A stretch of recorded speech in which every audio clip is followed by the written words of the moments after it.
ये देखो, यहाँ तक बात है। ये डायाफ्राम है, ये ऊपर ये पतला सा रैपर सा है ना, ये एक मस्कुलर डायाफ्राम है, मसल का बना हुआ है। इट कैन टेक लोड, ठीक है। तो अब हमें इसको भी हटाना होगा, because this is of no use. इसके ऊपर थोरासिक कैविटी है, जिसमें रेस्पिरेशन होता है। डायाफ्राम ऊपर नीचे होता है, जब ऊपर जाएगा तो सांस निकल आती है, और नीचे जाएगा तो सांस आ जाती है। इसका जो रिदमिक पॉइंट, जब ऊपर जाए तो क्या ये कहेगा नहीं कि सांस बाहर फेंको, और नीचे आए तो हवा आनी चाहिए ना, तभी तो नीचे जाएगा। और बात सुने भाई, अगर कोई चीज ऊपर जाए तो क्या होगा, सांस को बाहर फेंकना पड़ेगा कि नहीं, और नीचे आ जाए तो सांस आ जाएगी। तो इसके रिदमिक मूवमेंट से हम अपने आप ही ब्रीदिंग किया करते हैं। तो ये कौन सी कैविटी है? बहुत अच्छा, जैसा कि हमको ध्रुवांशी ने बताया, ये कौन सी कैविटी है? Thoracic cavity. बोलो, बात समझ में आई कि नहीं? Good listening is only good learning. ये हमें ध्रुवांशी से पता चलता है कि ये थोरासिक कैविटी। फिर ये कौन सी कैविटी है?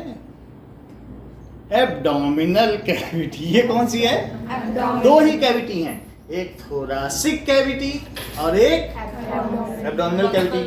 अब ये चीज हम हटा देते हैं, और इसके नीचे क्या इनकेस्ड है? बोलो, लीवर। लीवर के 42 फंक्शन है। ये हमारी बॉडी से टॉक्सिक सब्सटेंस को हटाता है। और बोलो, लीवर में स्टोर्ड फूड किस फॉर्म में रहता है? ग्लाइकोजन। जैसा ही मैंने बता दिया कि जो बाकी अगर प्लांट है तो स्टोर्ड फूड किस फॉर्म में रहेगा? स्टार्च। और ह्यूमन है या दूसरे जानवर है तो ग्लाइकोजन के फॉर्म में रहेगा। थोड़ा ही बहुत स्ट्रक्चर में फर्क है वही चीज। वाटर निकाल लो, C6H12O6 में से H2 तो वही बन जाता है स्टार्च। अच्छा, तो ये लीवर हो गया। अच्छा, लीवर के नीचे बोलो, ये जे शेप में क्या है?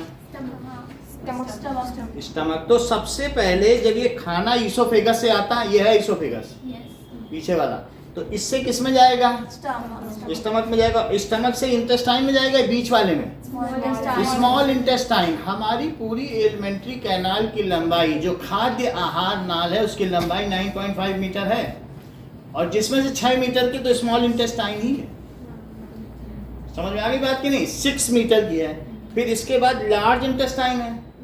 फिर इसके बाद जब स्मॉल इंटेस्टाइन में खाना पच जाएगा तो लार्ज इंटेस्टाइन में जाएगा, वहां से वाटर भी एब्जॉर्ब हो जाएगा, एक्सेस वाटर। फिर उसके बाद रेक्टम आएगा, वहां खाना का वेस्ट रखा रहेगा, और फिर एनस से थ्रू स्फिंक्टर मसल ये डेफिकेट कर दिया जाएगा।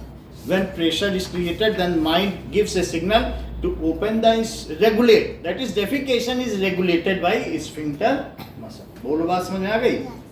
जब हम खाना खाते हैं, यहाँ पर इसमें गिर जाएगा खाना, अपने आप गिर ही जाएगा। ये थोड़ी कि यहाँ रहेगा ईसोफेगस में, ईसोफेगस में नहीं रहेगा ना, खाना गिर जाएगा। लेकिन स्टमक से इंटेस्टाइन में जाने के लिए यहाँ भी एक स्फिंक्टर मसल है, वो थोड़ा थोड़ा करके भेजेगा। स्फिंक्टर मसल एक मसल होती है जो ओपन होगी तभी कोई चीज जा सकती है, वो एक तरीके का चपरासी या गार्ड। बोलो, बात समझ में आई? तो एक स्फिंक्टर मसल कहाँ होगी? स्टमक को जो इंटेस्टाइन से जोड़ेगी। इंटेस्टाइन के 3 पार्ट है सृष्टि। जो सबसे ऊपरी हिस्सा है डुओडीनम, अभी बताएंगे। उसके बाद जेजुनम एंड इलियम। लो, ये पहले ही बता दे रही सब, जब पहले बता देंगे तो हम क्या बताएंगे। तो 2 स्फिंक्टर मसल कहाँ कहाँ पे हैं? सर, एक एनस पे और एक स्टमक और इंटेस्टाइन के बीच में, जहाँ वो मिलेगी, ठीक है। पैंक्रियास इसके पीछे है। स्टमक के पीछे क्या है? स्टमक के ठीक पीछे है पैंक्रियास। पैंक्रियास कहाँ खुलती है? Small intestine. तो पैंक्रियास जो है तो स्मॉल इंटेस्टाइन में कहाँ खुलेगी?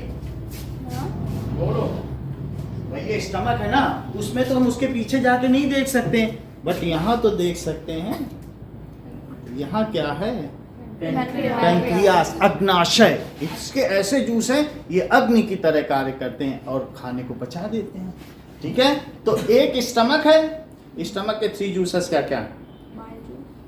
रुक जाओ, अभी ये सब बता रहे हैं तो उनको मिसगाइड कर रही, जानती हो, और फिर भी बाइल जूस इसलिए बोल रही कि गलत बता दें जिससे ना बता पाए। नहीं, हाँ, स्टमक के 3 जूस बताओ।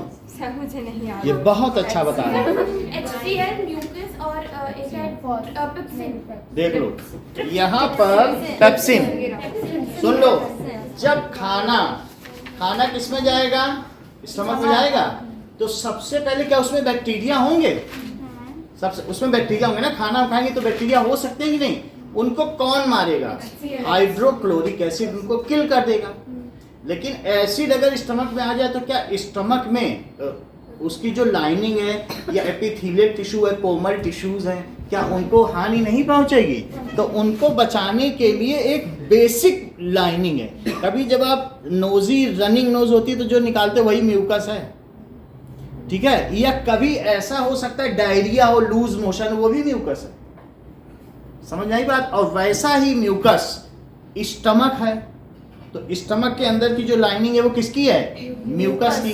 तो वो बताओ जब HCl सेक्रीट होगा और खाने के बैक्टीरिया को मार रहा होगा तो इसी स्टमक में तो मार रहा होगा, तो स्टमक की दीवारों को या उसकी एपिथेलियल टिश्यू को कौन बचाएगा? म्यूकस। म्यूकस का नेचर एल्कलाइन होता है कि एसिडिक? एल्कलाइन, क्योंकि एक बेसिक है और वो एसिड है तो न्यूट्रलाइज कर देगा कि नहीं? हमने बताया था एसिड और बेस आपस में एक दूसरे को न्यूट्रलाइज कर देते हैं। सही है? अच्छा, तो मैंने क्या बताया, जब खाना खाया जाएगा तो एसिड सीक्रेट होगा, दैट इज हाइड्रोक्लोरिक एसिड। हमने नहीं बताया, इन्होंने बताया। हाइड्रोक्लोरिक एसिड सीक्रेट होगा और दूसरा क्या सीक्रेट होगा? म्यूकस। म्यूकस का क्या काम है? म्यूकस का बोलो। म्यूकस मतलब उसकी walls, protect सही है? और इतना ही जानती हो तो फिर HCl के दो काम बताओ।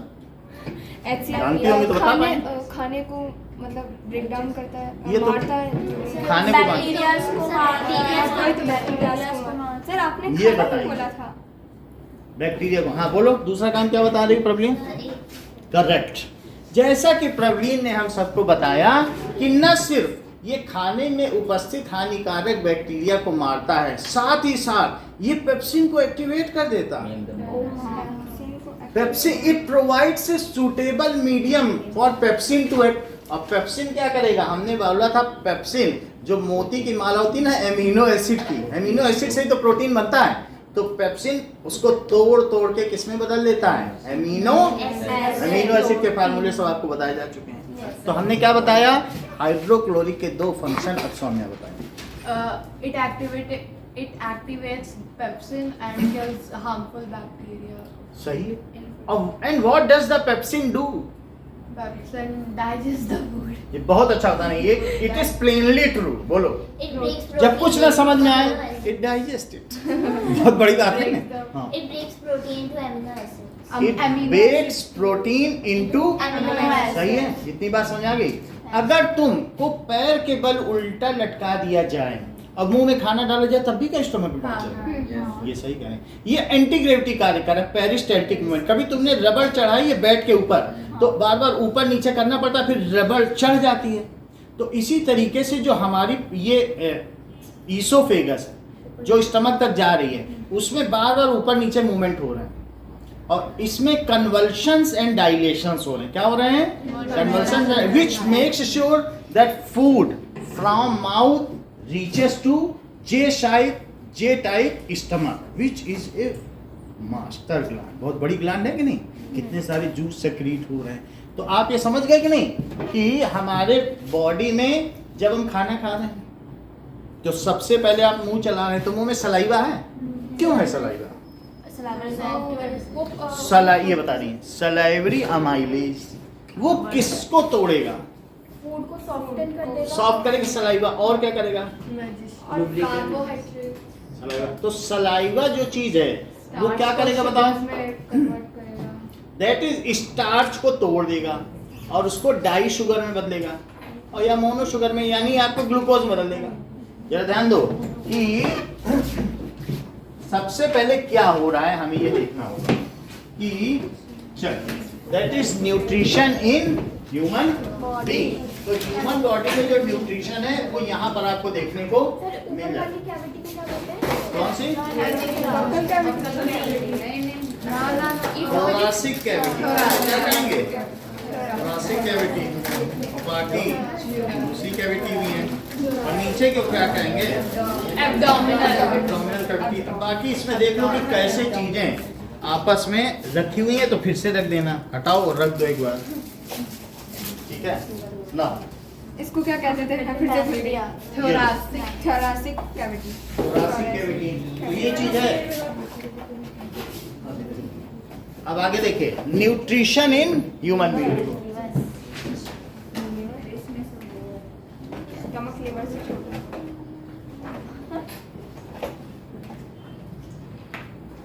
Okay, so let us see how it takes place. इसका भी आप लीवर में मायना कर लें। thoracic cavity। नीचे वाला क्या था? Abdominal cavity. सर ये नाम इतने अजीब क्यों है इन सब पे? अभी देख लो, अभी सब समझा लेंगे। यहाँ देखिए, सो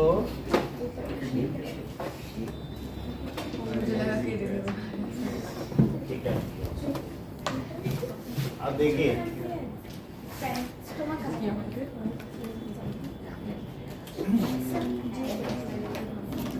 सो there is buccal cavity in mouth.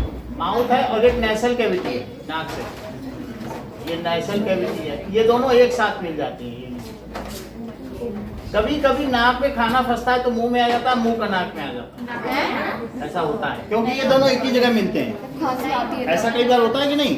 क्योंकि वाटर कभी बार पियो तो नाक से निकल जाता है, ऐसा पानी निकल जाता है। तो ये कौन सी कैविटी है जो नाक से निकल रही है? बोलो। This is nasal cavity. कौन सी है? जब हम रेस्पिरेटरी सिस्टम पढ़ेंगे तब इसे पढ़ेंगे। Nasal cavity. और ये कौन सी कैविटी है जो मुंह से? हमें बकल कैविटी से मतलब है। बकल कैविटी, बकल कैविटी अंदर जा रही है। और ये अब ये ईसोफेगस है। This is food pipe. Food pipe, और इसका नाम क्या है? ईसोफेगस है। अब जरा देखिए, फिर अंदर जाने पर क्या मुझे यहाँ एक डायाफ्राम बना लेना चाहिए? और क्या आपकी बुक में ऐसा कहीं बना हुआ है? तो हमें भी बना लेना चाहिए। ठीक है, हम एब्डोमिनल कैविटी में रहे, हम दूसरी कैविटी में क्यों जाएं? तो अब यहाँ पर क्या ऐसा कोई जे शेप्ड ऑर्गन है? तो ये स्टमक है, ऐसा जे शेप। सही है। अब इसके बाद क्या होगा? Now it opens. सो ये जे शेप ऑर्गन है, इस ओपन्स, ये वाइड स्ट्रक्चर है, दैट इज स्मॉल इंटेस्टाइन का एक कॉइल्ड स्ट्रक्चर। ऐसे कुछ भी बना लो, फिर धीरे धीरे ऐसे इसमें, ठीक है। सो ये लॉन्ग है and it is well packed. लगा रही हूँ ना? एक बार मैं लगा देती हूँ। निकालने वाला। So this is small intestine. अच्छा, अब इसके बाद क्या है?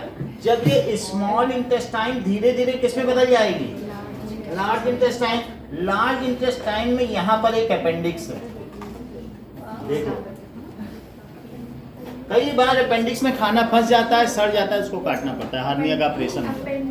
अपेंडिक्स एक वेस्टिजियल ऑर्गन है जिसका अभी कोई नोन वर्क नहीं है, लेकिन पहले कभी नोन वर्क हुआ करता रहा होगा।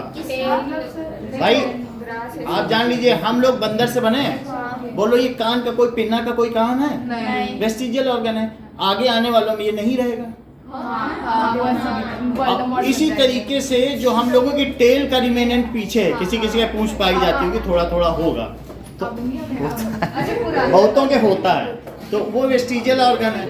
अगर थोड़ी सी पूंछ निकली है किसी के, तो बंदर के हुआ करती थी, और लेकिन हम लोग नहीं है। या कहीं पर डॉट होगा, जैसे बच्चों में देखा जाता है, तो वहाँ वाइट होता है, थोड़ा सा वाइट, जिसका मतलब कभी टेल रही होगी, तो ऐसा है। तो वेस्टिजियल ऑर्गन कौन कौन से हो गए? अपेंडिक्स, पिना, कोई काम नहीं है। और फिर जैसा ये बताना है कि हमारी बॉडी के पिनियल ग्लैंड की सर, भाई आगे के चैप्टर लोग पढ़ के बैठे, हम क्या करें? पिनियल ग्लैंड जो माइंड में होता है, चली गई कंट्रोल एंड कोऑर्डिनेशन, हम क्या करें? हमें, लेकिन हमें तो न्यूट्रिशन से मतलब है, हम बाहर क्यों जाएं, इतना हमें मालूम है। तो अब यहाँ देखिए, तो बोलो ये क्या है? क्या ये लार्ज इंटेस्टाइन है? तो लार्ज इंटेस्टाइन बस इतनी है। और ये देखो, ये फिर क्या हुआ? रेक्टम। फिर ये फिर कहाँ खुलेगा? ये rectum. This is rectum, and this is large intestine, and these are the other parts. अब जरा देखो, now अभी सब बताना है, देख लें। This is J-shaped stomach. अच्छा, J-shaped stomach में इसके ठीक पीछे एक फूल जैसा पैंक्रियास बना दे। सर इधर तो आगे बनाया है। हाँ तो कहीं भी बना दो, भाई उनका है वो जाना। ये देखो यहाँ से निकला है ये पैंक्रियास, ये समझ में आ गई? ये क्या चीज है? पैंक्रियास। अब देखिए, सो ये पोर्शन पैंक्रियास है ऐसे, और ये कहाँ खुलेगा? क्या इंटेस्टाइन में खुलेगा? अच्छा, यहाँ पे क्या बना दे बोलो? जैसे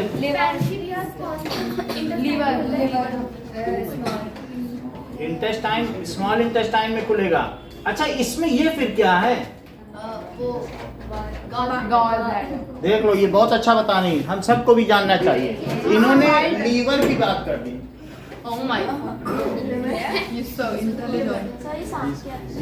ये बहुत अच्छा बोलती हैं, बोलनी कह रही ये सांप जैसा ही तो बाइल डक्ट है, बड़ी बात है। इसमें से ग्रीन कलर का बाइल जूस निकलता है। हमारे बुक में ग्रीन नहीं। रुक जाओ, अभी समझो। ये लीवर है क्या? यही है वो लीवर है ब्राउन कलर का। और ये क्या है बोलो? Gall bladder. Gall bladder. अच्छा, किसी में अगर किसी भी ब्लैडर में एक छोटा सा ऐसा छेद हो जिसमें से कोई जूस निकले, कुल्हड़ टाइप जूस भरा हो, इसमें से निकल जाता है, उसे डक्ट कहेंगे। डक्ट का क्या मतलब है? छेद। ठीक है, डक्ट टेप जानते हो?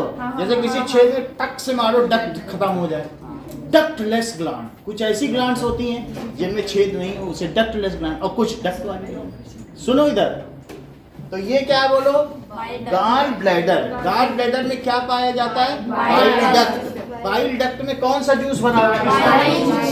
भाई मैं तो ये कहना चाहता हूँ, यहाँ ऐसे कुल्हड़ टाइप होंगे बहुत सारे, और क्या उन्हीं में जूस भरा होगा? उन्हीं, और क्या पूरे में ही होंगे, तभी तो वो डक्ट वाली ग्लैंड हुई। इसे क्या बोला है? Bile duct. और इसमें कौन सा जूस भरा होगा? अच्छा, उसमें बाइल पिगमेंट्स लो, इन्होंने बोल दिया आदि, हम सोचा था हम बताएंगे, ये पहले ले जाते बोल रहे इसमें कुछ नहीं भरा है, डिटर्जेंट भरा। बोले आप ग्रीन और येलो कर रहे हो। जब हम तेल खाते हैं और बोतल में तेल और साबुन हिला दो जरा, तो क्या वो जो तेल है वो छोटे छोटे टुकड़ों में बदल जाएगा? जैसे तेल पूरा हो और साबुन में हिला दो तो छोटे छोटे टुकड़े, क्योंकि वो चीज जो होती है फैट को किसमें बदल देती है? स्मॉल ग्लोब्यूल्स में। कुछ नहीं करती है ये, इसका काम इसमें साबुन भरा है, एल्कलाइन है। एल्कलाइन समझते हो? साबुनी। तो एल्कलाइन जैसे म्यूकस एल्कलाइन है, नाक निकले तो देखना खूब चिकनी चिकनी रहती है, तो दैट इज, ये क्या बताऊं, इसमें एल्कलाइन जूस भरा है। अब वो क्या करेगा? इट विल कन्वर्ट फैट आपने खाया, मक्खन खा लिया, ब्रेड खा लिया, लेकिन उसको ये क्या करेगी? हिला देगी, और हिला के किसमें बदल देगी? Small globules. फिर से देखो, ये अगर इस ग्लास में तेल भरा है, यहाँ ऊपर तेल है और नीचे वाटर है, और थोड़ा सा डिटर्जेंट डाल दो ना, तो ये पूरा तेल पूरे में फैल जाएगा, और पूरे में जो ये फैल जाता है इसको कहते हैं इमल्सन। क्यों कहते हैं दूध का इमल्सन? क्योंकि दूध में पूरे में मलाई डिसिमिनेट रहती है, तो बाइल जूस का इमल्सिफाई कर देता है। सिर्फ तेल को तैराता नहीं है, उस तेल के बड़े बड़े मॉलिक्यूल को पूरे लिक्विड में, या जो खाना सेमी सॉलिड बन गया लिक्विड है उसमें पूरे में फैट बढ़ा देगा। ऐसा करने से क्या फैट का सरफेस एरिया बढ़ नहीं गया?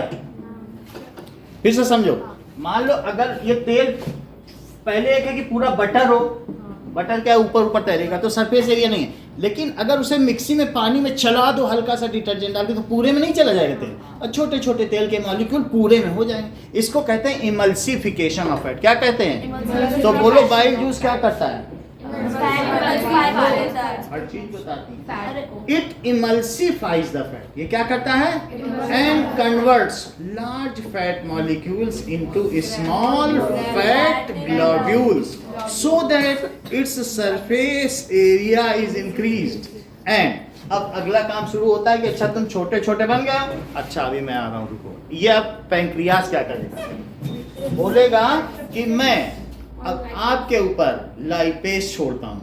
और लाइपेज का काम क्या है? जो स्मॉल फैट मॉलिक्यूल्स है ना, उनको वो जो फैट के ग्लोब्यूल्स है ना, उनको किसमें बदलेगा? फैटी एसिड्स प्लस ग्लिसरॉल, ऐसा हमने बता दिया, दोनों के फार्मूले सब बता दिए गए। तो फैट ग्लोब्यूल्स को कौन बदलेगा? यहाँ वो नाम लिखा जाएगा, लाइपेज। तो लाइपेज ने इसको बदल दिया। अच्छा, इसके बाद स्टमक से इसमें आया और पैंक्रियास ने एक और चीज छोड़ी, ट्रिप्सिन। क्या करेगा? प्रोटीन, जो बचा हुआ प्रोटीन है, जो काम यहाँ के पेप्सिन ने, तीन चीज बताइए, देख लो, HCl, पेप्सिन और म्यूकस। तो फिर यहाँ क्या लिखे? लाइपेज ने अपना काम कर दिया वहां पे जाके। आप देख लो, लाइपेज ने अपना खेल खेल दिया, बदल डाला। फिर अब बताओ सर ये कहाँ होता, कहाँ पे ये फैट वाला? ये सब डेड्यूनम, अभी वो तीनों का नाम बताएं कि नहीं? डियोडीनम, जेजुनम, इलियम। इंटेस्टाइन के तीन पार्ट क्या होता है? देख लो, स्मॉल इंटेस्टाइन के 3 पार्ट इन्होंने बना दिए। अपर पार्ट डुओडीनम, क्या बताया? और बीच वाला जेजुनम, और थर्ड पार्ट इलियम हुआ कि नहीं? तो ये अपर पार्ट में ही सारे ग्लैंड्स खुलते हैं। पैंक्रियास भी वहीं खुलेगा और बाइल डक्ट भी। देख लो, बाइल डक्ट भी मैंने इसी में खोला है, ये खोला नहीं, ये खोल देते हैं। खोल दिया, और इसको भी देखो खोल दिया, इसी में खोल दिया कि नहीं? सब तो डुओडीनम में खुल रहे हैं। तो लिख देना, और ये अपर पार्ट है, और ये कौन सा है? Middle part. मिडल पार्ट में लगभग सब एब्जॉर्ब हो जाएगा, क्योंकि तब तक डाइजेस्ट हो चुका होगा ना खाना, और इलियम में जो बचा होगा वो। अच्छा, अब यहाँ देखो, इसमें क्या क्या है बोलो? लाइपेज, ट्रिप्सिन, और तीसरा क्या है? पैंक्रियाटिक उन्होंने दिया था। Pancreatic amylase. क्या है? उसको मत खोलो, उसको ज्यादा छेड़ो नहीं, बस हम लगा देंगे। चलो, पैंक्रियाटिक अमाइलेज, इतनी बात समझ आ गई? तो बोलो, ट्रिप्सिन क्या करता है? क्या पेप्सिन ये प्रोटीन को तोड़ेगा? और फिर अमाइलेज क्या करेगा? बोलो। कॉम्प्लेक्स शुगर, सिंपल शुगर लिखा था ऐसा।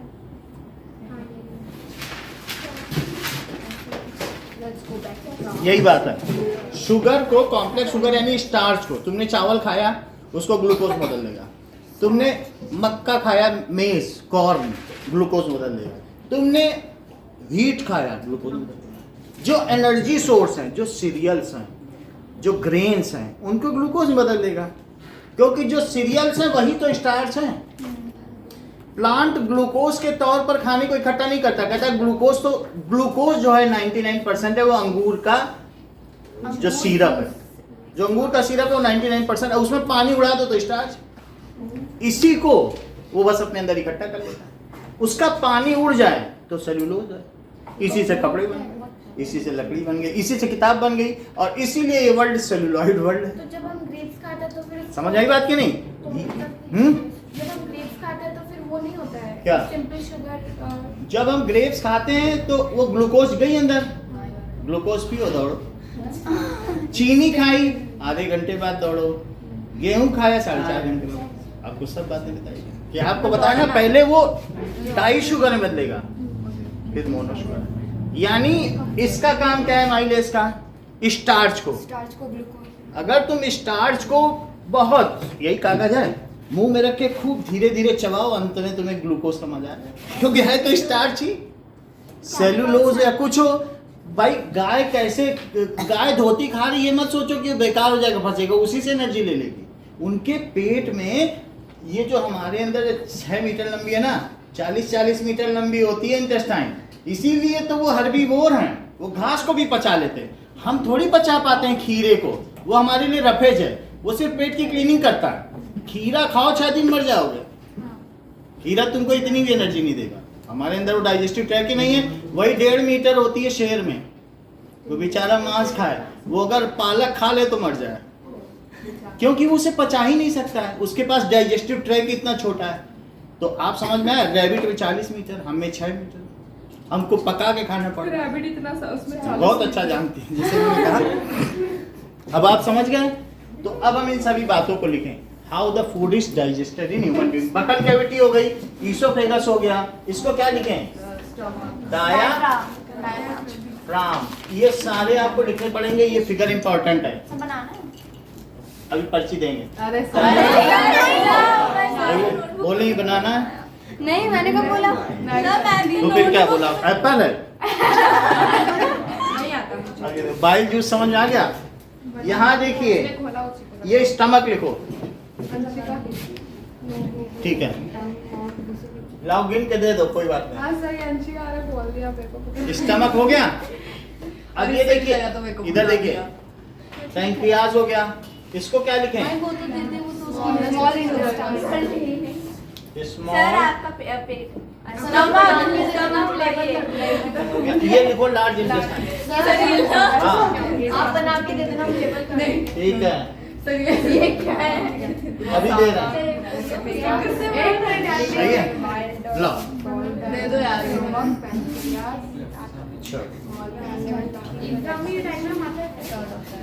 अब आगे देखो, ये कल आएगा, ये बिल्कुल पक्का है। इसको बनाना, लेबल नहीं, पूरा बनाना पड़ेगा। आगे देखो, now let us summarise the complete thing. So that is digestive system. बात ना करो, इसको नोट करो। Digestive system in human being comprises of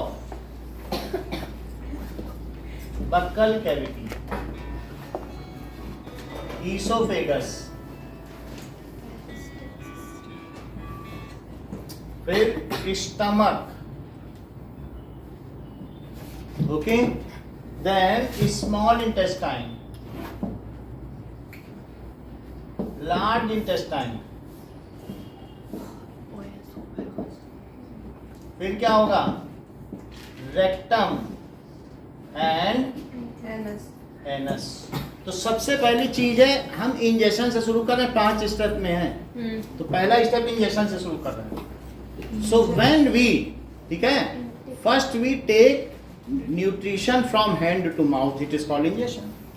खाने को सिर्फ मुंह में डाल लेना इंजेक्शन है। जैसे पेनक्रियाज ट्रिप्सिनोल लाइपेज रिलीज करा, उसको हम नहीं गिनेंगे। किसको? पेनक्रियाज को इसमें पैंक्रियाज को भी लिखना चाहिए, पैंक्रियाज भी तो इसका पार्ट ही है। लिवर भी लिखना कहाँ चाहिए ऐसे तो। लिखना चाहिए? कहाँ लिखते हैं? स्टमक और स्मॉल इंटेस्टाइन के बीच में लिख देते हैं। देखो, पैंक्रियाज और लिवर, ये दोनों इसके पार्ट। अब देखो, we take food in our mouth from hand, it is called ingestion. Second, now we chew food from our teeth, okay? We chew food from our teeth. इसके बाद क्या होगा कि दैट इज टंग, और जो अंदर की चीक्स हैं epithelial tissue, so from in mouth that is salivary amylase is secreted. वो क्या करेगा? In mouth salivary amylase is secreted which moisten the food. सबसे पहले क्या करता है, फूड को थोड़ा मॉइस्टन कर देगा और साथ ही साथ convert partially starch to glucose, which convert partially इसको स्टार्च से किसमें बदल देगा, ग्लूकोज। बात समझ में आई? C6H10O5 की पावर n और इससे किसमें बदल देगा, C6H12O6 NH2 मिल गया। कुछ ज्यादा नहीं करना है। देखो पानी हमने कहा था ना, वाटर रुड़ जाए किसी का तो वो कागज बन जाए, कुछ बन जाए, उसी में उतने ही पानी डाल दो। देखो H2 मिला दो तो ग्लूकोज ना बन जाए, N मॉलिक्यूल है नहीं, तो वही चीज है कि इसमें H2 मिला दो N। तो ये काम कौन करेगा? पानी, मतलब हमारा जो ये सलाइवा है पानी होता है, मतलब सलाइवा नहीं, सलाइवा इज प्रोटीन। अच्छा, हमने बताया ना, हार्मोन होते हैं, एंजाइम होते हैं और स्ट्रक्चरल प्रोटीन। तो जो सलाइवरी अमाइलेज है वो प्रोटीन। ये सभी चीजें जो डाइजेस्ट करती हैं, डाइजेस्टिव जूसेस सब प्रोटीन के अंडर आते हैं। 2000 प्रोटीन है बॉडी में स्पेसिफिक, सब जो डाइजेस्ट कर रहा है सब प्रोटीन। सिर्फ HCl और बाइल जूस छोड़ दो, बाइल जूस डिटर्जेंट है, HCl एसिड है, सही है। अब देखो दैट इज, ये कौन कर रहा है, सलाइवा मैंने बदल लिया। नाउ जब फूड को हमने बाइट कर लिया और सलाइवा ने ये काम कर लिया, we churn the food from our tongue. Mixing करते हैं भाई, सिर्फ चूइंग नहीं करते, चर्निंग भी तो करोगी, चरोगी नहीं खाना ना। चढ़ते तो गाय चर्न। अब हम क्या करेंगे, वी चर्न फूड फ्रॉम, जब वो छोटे छोटे टुकड़ों में बढ़ जाएगा तो जीभ क्या करेगी, सलाइवा को उस छोटे छोटे टुकड़ों से मिक्स करेगी और सॉफ्टन करेगी। और नहीं तो हार्ड फूड अगर आपके ईसोफेगस में चला गया ना, फट जाएगा। ये इतनी कोमल नाल है, it is so soft, so it is properly chewed so that your oesophagus should not gate damage. अगर रोटी बिना चबाई तो फिर 4-5 दिन तो जिंदा रहोगे, फिर ऐसा ईसोफेगस में दर्द उठेगा, फिर कोई बचा नहीं सकेगा, सब छिल जाएगा। वी चर्न फूड, ठीक है, वी चर्न, सुन ले, we churn food with help of tongue. Now food get soften with help of tongue. ये जो सेकंड पार्ट है, ये इंजेक्शन के बाद अब डाइजेशन शुरू हो गया है। ये पहला कौन सा था बोलो, इंजेक्शन, और अब जो है ठीक है, अब डाइजेशन हो गया, संग्रहण फिर पाचन। अब आगे देखो, अवशोषण फिर समंजन, एसिमिलेशन। एक एक करके देखेंगे। अब डाइजेशन पे आ गए, थोड़ा डाइजेशन तो हो गया ना। Now we churn food with help of, किससे, ये तो यहाँ लिखा है स्मॉल इंटेस्टाइन, उसका हिस्सा है टंग। टंग से किया, food becomes softer to pass through so that food becomes soft and pass through esophagus. Now food moves through esophagus by peristaltic movement. तो फूड इसके आगे ईसोफेगस में कैसे जाएगा?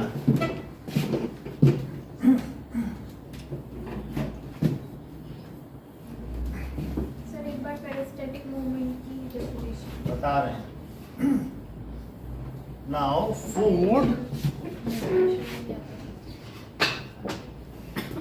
moves through esophagus through peristaltic movement, that is dilation. तो repeated dilation होता रहता है। रिपीटेड डाइलेशन मतलब फैलना एंड कन्वल्शन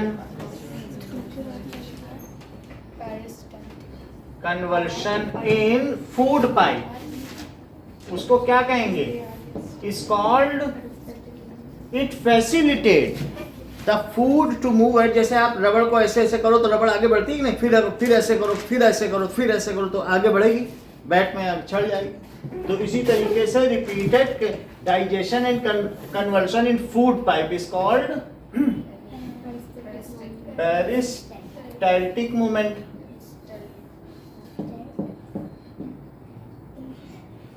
देखो बुक में इसकी spelling, movement, it facilitates food to move ahead up to stomach, up to stomach. Now finally it falls into J-shaped stomach. Finally क्या होगा? It falls, लिखना पड़ेगा, into J-shaped stomach. Stomach is a large gland. वो क्या क्या secret करती है? Sir वो स्टार्च वो वाटर के हिसाब से ग्लूकोज में टूटेगा। हाँ, मान लो जितना स्टार्च है, स्टार्च अगर 1000 मॉलिक्यूल का, कॉम्प्लेक्स स्टार्च भी होते हैं अलग अलग, जैसे काइटिन हो गया, सेलुलोज हो गया, स्टार्च हो गया, ग्लाइकोजन भी तो एक टाइप का वही है, ये सभी चीजें हैं। तो इनको अगर वाटर दिया जाए तो ये फाइनली किस में टूट जाएंगे? ग्लूकोज में। सब में फार्मूले में थोड़ा थोड़ा अंतर है, वो अगली क्लास में पढ़ लेंगे। तो सर वो सेकंड लाइन में क्या लिखा है? रिपीटेड डायलेशन है, कन्वल्शंस, एक मिनट, कन्वल्शन, CONVU, कन्वल्शन हो गया, बोलो ध्यान ना दो, आप इधर ध्यान दो, आप अपनी जगह बदल दो। बेटर बाईपास सच सिटीजन्स। नाउ J-shaped stomach, ये पास क्या करता है? जैसे ये फाल हो गया ना उसमें, the stomach is a large gland which secrete 3 juices. Stomach is which secrete, ये 3 जूस का टेस्ट आपने भली प्रकार लिया होगा, कभी वॉमिटिंग हुई हो तो। तो भिंडी का मतलब जो खाना खाता है उसका टेस्ट आता है। मान लो जैसे कड़वा कड़वा कुछ निकला, वही एसिड ही तो है। तो 3 जूसेस कौन कौन से हैं? हाइड्रोक्लोरिक एसिड, म्यूकस, तो हाइड्रो, भाई पेट है तो पेप्सिन रखेगा कि नहीं? ट्रिप्सिन कैसे रख लेगा? हाँ बोलो। सर पेप्सिन तो प्रोटीन को अमीनो एसिड्स में ब्रेक करता है, फिर भी ट्रिप्सिन की नीड होती है। कितना अच्छा बता, देखो हम लोग ये सब नहीं सोच पा रहे थे, इनका क्वेश्चन कितना अच्छा है कि पेप्सिन प्रोटीन को पेप्टाइड्स, डाइपेप्टाइड्स और पेप्टोन में इनडायरेक्टली ये कहना चाह रही हैं। कितनी बड़ी बात है नहीं, जो हम लोगों ने पहले दिन पढ़ा था कि 2 जुड़े हैं अमीनो एसिड तो डाइपेप्टाइड, और 3 से 10 तक जुड़े हैं। ऐसे हमको जो कैलिफोर्निया के बच्चे थे ऐसे ही इनडायरेक्टली पूछते थे, वो सीधा नहीं बोलते थे कि सर यहाँ पर आप गलत। हम कहते थे कितने ये देखो एजुकेटेड है, इनमें भी वही कल्चर डेवलप हो गया, इनको फॉरेन जाना चाहिए। है बात कि नहीं? मतलब इन्होंने बताया कि सर वहाँ नहीं होता है सीधा अमीनो एसिड में, वो डाइपेप्टाइड और पेप्टोन्स में टूटेगा, बाद में ट्रिप्सिन उसे तोड़ेगा। अच्छा 2 स्टेप्स में टेस्ट, मतलब पूरा नहीं टूटा है कि नहीं? देखो हाइड्रो, भाई ऐसे तो ये केमिस्ट्री लवर नहीं, अब ये बायो लवर भी हो गए। क्लोरिक, कहीं तुम इस बार टॉपर तो नहीं हुई हो? सब सही। हाइड्रोक्लोरिक, सब गुड़ गोबर का। अब जरा देखो हाइड्रोक्लोरिक एसिड और दूसरा म्यूकस एंड पेप्सिन, ये सब सेक्रेट होता है। अब आगे की बात करो। Hydrochloric acid kills the harmful bacteria in food. Food resides in stomach for 4.5 hours. Food कितनी देर तक रहेगा? फूड सबसे लॉन्ग टाइम तक यहीं तक रहता है. फूड resides in, या स्टेज लिख लो, stays in stomach for 4.5 hours. फिर ये तो पेप्सिन हो गया, पेप्सिनोजन क्या होता है? पेप्सिनोजन अभी देख के बताते हैं. तो ये चीज हो गई, वो भी एक तरीके का एंजाइम ही है. तो in stomach 4.5 hours HCl kills harmful bacteria. अच्छा, माउथ में था, तुमको मालूम है सलाइवरी अमाइलेज एल्कलाइन है. अब फिर पेट में जाके एसिडिक हो गया, फिर म्यूकस फिर एल्कलाइन करेगा. बेचारा फूड है कि क्या है? पहले एल्कलाइन, आप देखो, क्योंकि सलाइवरी ये एल्कलाइन है. क्यों एल्कलाइन है? जिससे हमारे दांतों की सुरक्षा हो सके. वो एल्कली करता है. हम एसिडिक फूड खाते हैं और वो हम भाई नींबू निचोड़ लेते हैं, कुछ करते हैं, साबुन तो नहीं डालते. तो एल्कली फूड खाते हैं और उसको वो किस में बदल रहा है बेचारा? नहीं तो दांत क्या भूल जाए. एसिड से क्या होता है? तुम दांत में रोज नींबू रगड़ो, तुम्हारे दांत ही पीले पड़ जाएंगे, डेंटाइन एक्सपोज हो जाएगा, ऊपर का एनामेल हट जाएगा. तो सर टूथपेस्ट में नींबू है. टूथपेस्ट में नमक बोल सकते हो, नींबू नहीं बोल सकते. अरे सर तो निकाल के देखो, दिखेगा नहीं तुम्हारा, एक डिब्बी नहीं दिखेगा. HCl kills harmful. HCl kills harmful. नींबू साबुन को होता है, नींबू की सॉस नमक न्यूट्रल होता है. present in food. and अगली लाइन बोलो आना, बोलो. बहुत अच्छा. and gives, ये क्या कहता है? offers medium for pepsin to get activated. बहुत बड़ी बात बोली आना ने. and activates, किसको करेगा? पेप्सिन.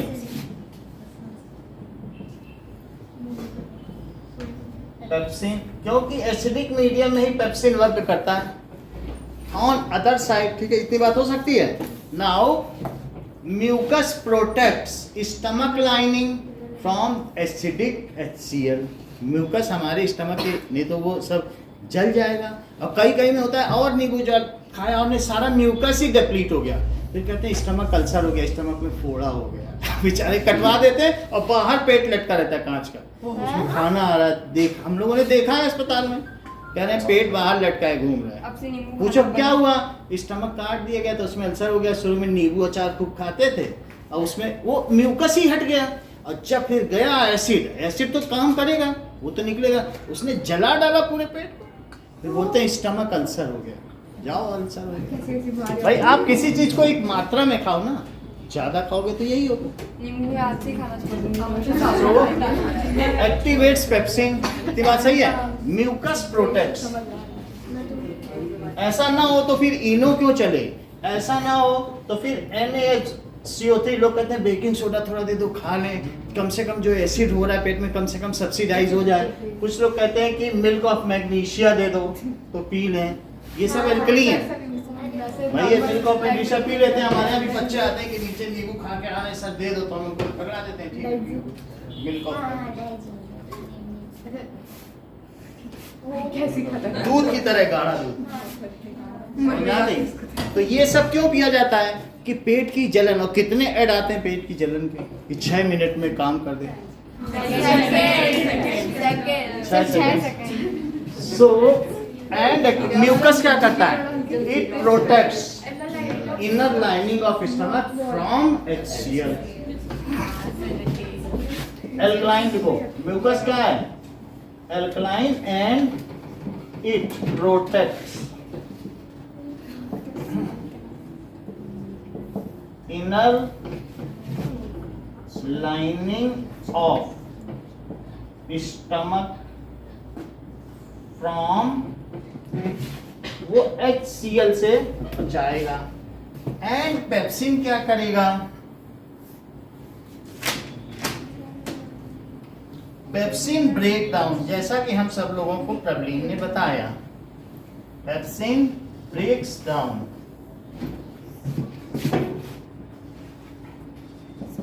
साक्षी सेंटेंस पूरा करो.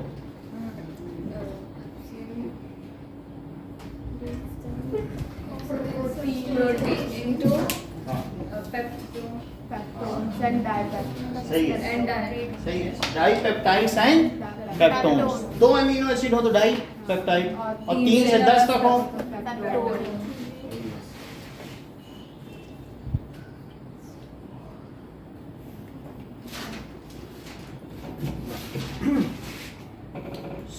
Okay. Pepsin breaks down protein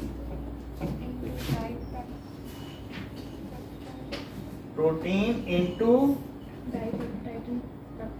peptide और या फिर पेप्टोन, किसी एक में तोड़ देगा। सही है। बेसिक, एल्कली का मतलब बेसिक होता है।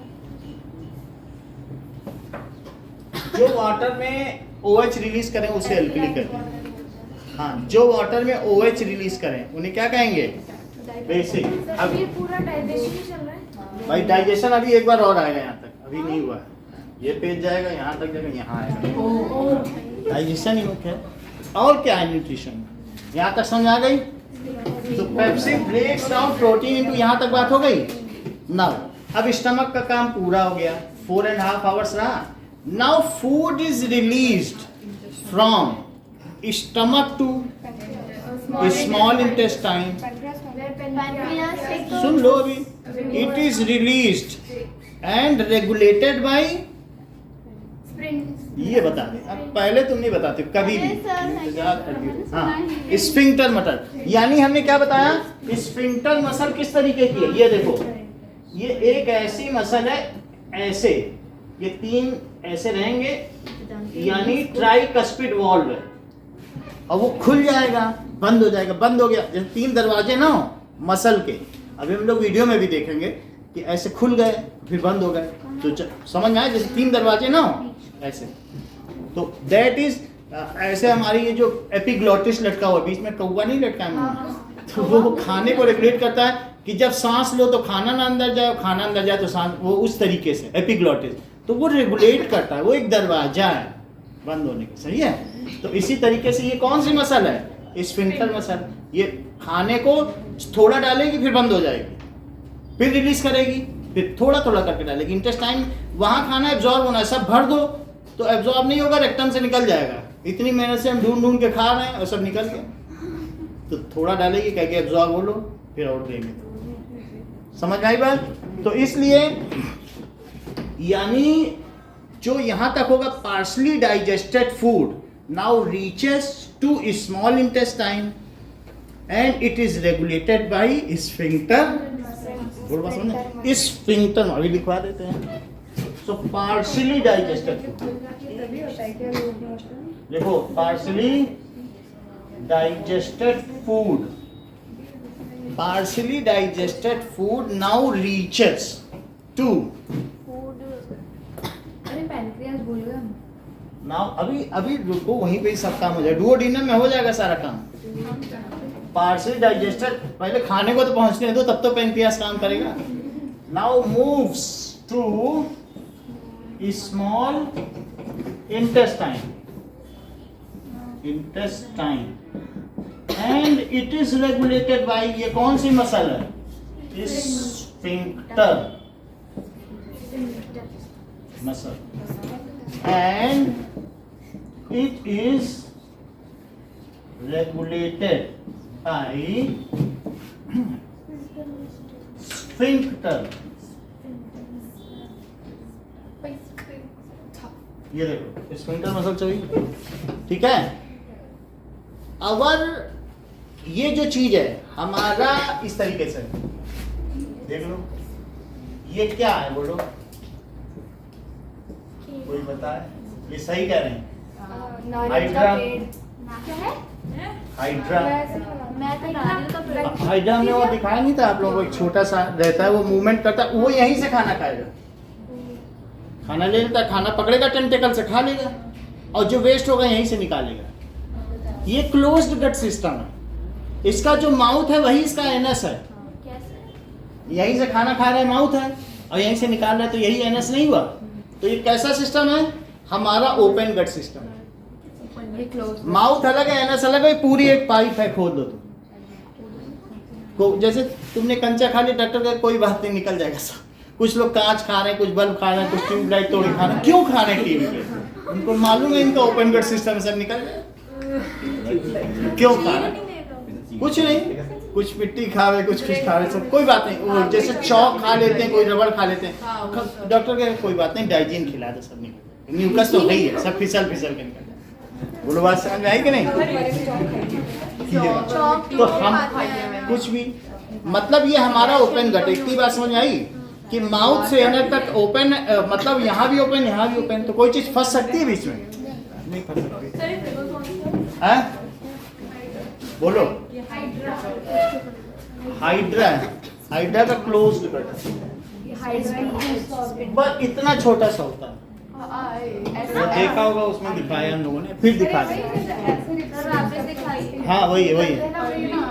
चलो अब आगे बढ़े। स्फिंक्टर मसल, अगर ये जो एलिमेंट्री कैनाल, एलिमेंट्री कैनाल का मतलब आहार नाल, पूरे आहार की नाल यहाँ से शुरू के नीचे तक जा रही है। एलिमेंट्री कैनाल इज 9.5 या 6 मीटर लॉन्ग है, and intestine is its longest part which is 6 meter long. बोलो बात सही है? Small intestine. हाँ, ये 9 मीटर है। our 6 metre elementary canal is 9.5 meter long and small intestine is 6 meter, in which a small intestine, और लोग भी पढ़ रहे हैं, बात ना करो, small intestine is of 6 meter. Our gut, gut का मतलब यही जहाँ खाना रहता है, is open gut. Our gut is open gut, ठीक है?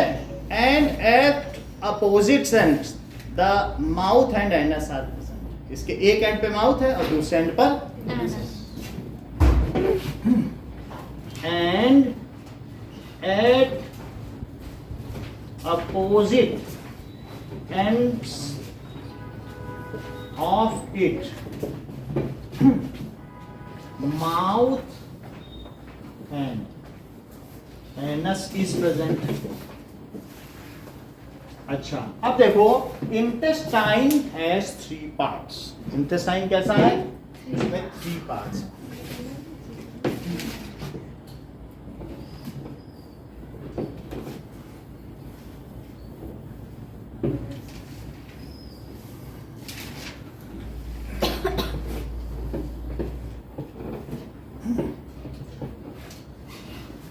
Intestine is the part, ठीक है, द ऑर्गन, ये सब ऑर्गन है डाइजेस्टिव सिस्टम के।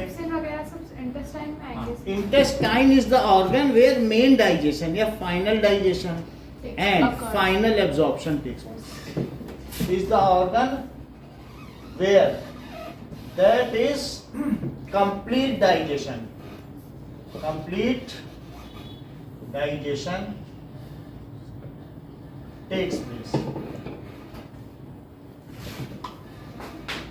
देखो, इट्स अपर पार्ट, इसका अपर पार्ट क्या है?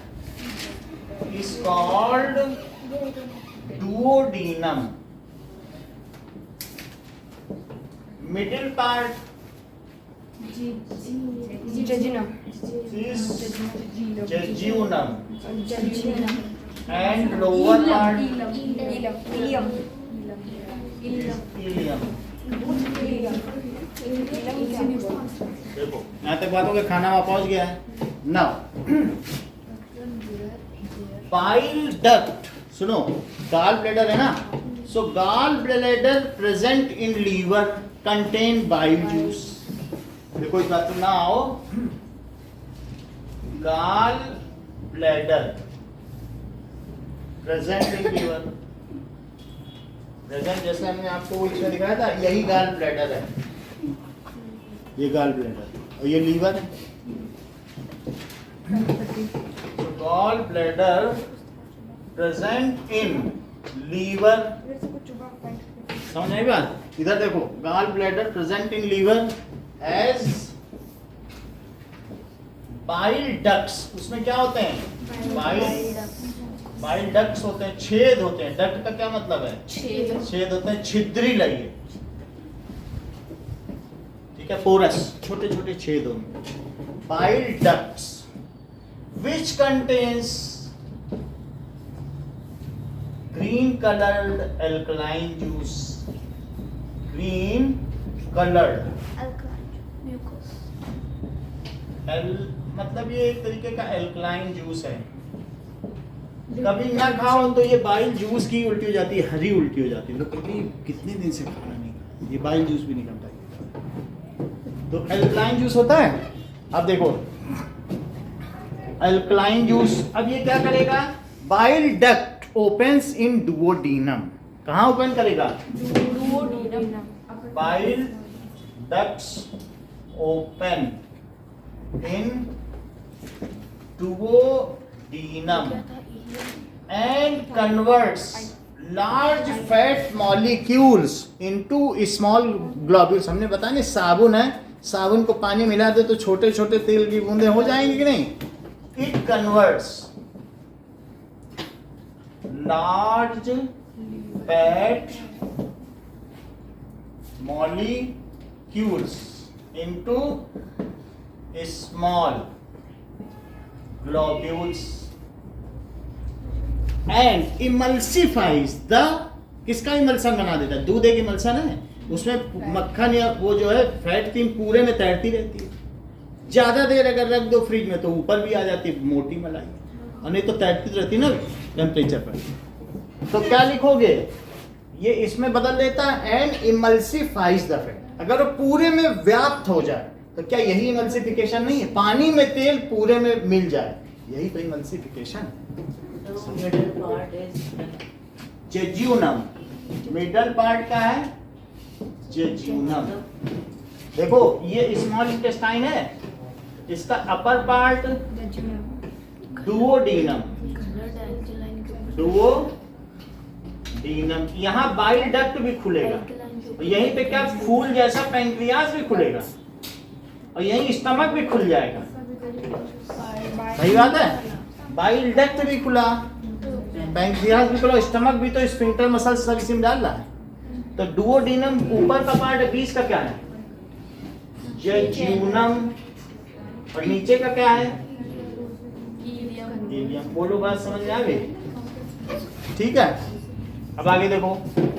इसमें एंड, अगली लाइन महत्वपूर्ण है, एंड इमल्सिफाइज द फैट। इमल्सन में नहीं बदल देंगे, एंड क्यों ऐसा करता है? हाँ सही बात है, इमल्सिफाई कर देता है द फैट, ठीक है, so that is fat molecules have a large area for lipase to act on it. देखो फिर दूसरा पर्पस बताओ। इट ऑल्सो, बोल दो, अगर इंटेलिजेंट हो तो बोल दो। लाइपेज का ना? नहीं, इसी का, बाइल जूस का। बोलो। Activates the lipase.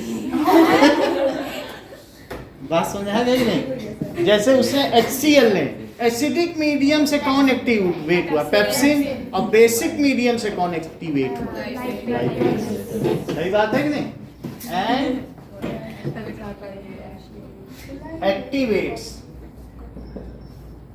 the lipase।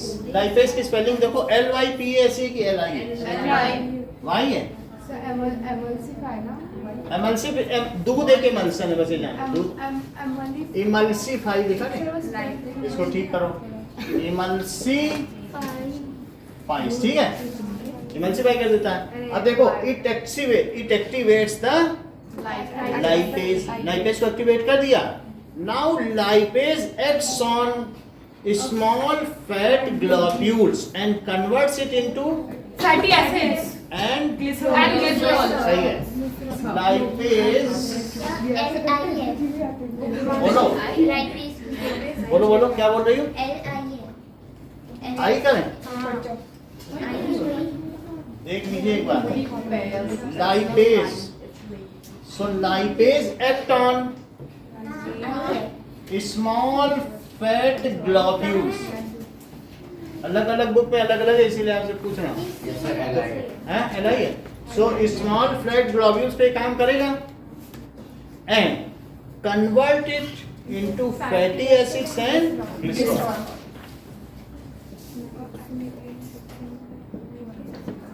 Into fatty acid and glycerol. ठीक है। अच्छा, क्या मैंने यहाँ कहीं पैंक्रियाज नहीं लिखा है? ये तो लिखना चाहिए ना कि लाइपेज कहाँ से सेक्रेट होता है। नहीं लिखा है। सर लाइपेज ऐसे लिख सकते हैं, lipase secreted bye pancreas act. अब यहाँ लिख दो lipase is secreted bye act, lipase और एक्ट के बीच में ना सकते हैं lipase. Which is secreted bye pancreas ना, यानी व्हिच इज अलग से अगर लिख दिया तो फिर अलग से secreted by पैंक्रियास। ये पैंक्रियास से सेक्रेट होता है नहीं? और पैंक्रियास से 3 चीजें सेक्रेट होती थी, एक लाइपेज था, लाइपेज, ट्रिप्सिन और सही है। बोलो फैट टूट गया ना, फैट तो टूट गया। नाउ अब ट्रिप्सिन सेक्रेटेड बाय पैंक्रियास।